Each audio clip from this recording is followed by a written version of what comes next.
вообще в России, в Якутии в частности, порядка 85% бизнеса является семейным. Вот когда мы начинаем об этом задумываться, смотрим так на своих, вокруг себя, на своих знакомых и понимаем, что это на самом деле так. И практически, там, я не знаю, 90% всего хлеба в России выпекается семейными предприятиями. В сельском хозяйстве, особенно в сельской местности, очень много семей, которые вот прямо всей семьей ведут свое хозяйство.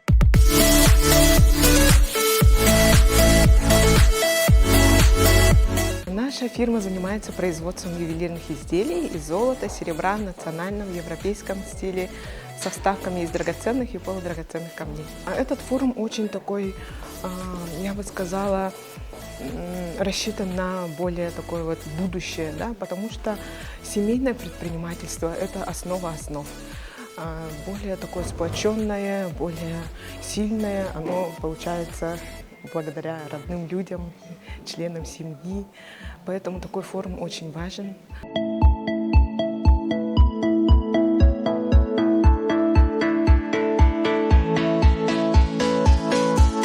Наши услуги очень популярны, так как мы делаем сувениры, печатаем на баннерах, всю полиграфию.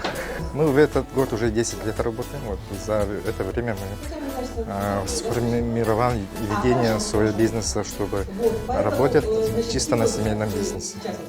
И вот до сих пор работаем.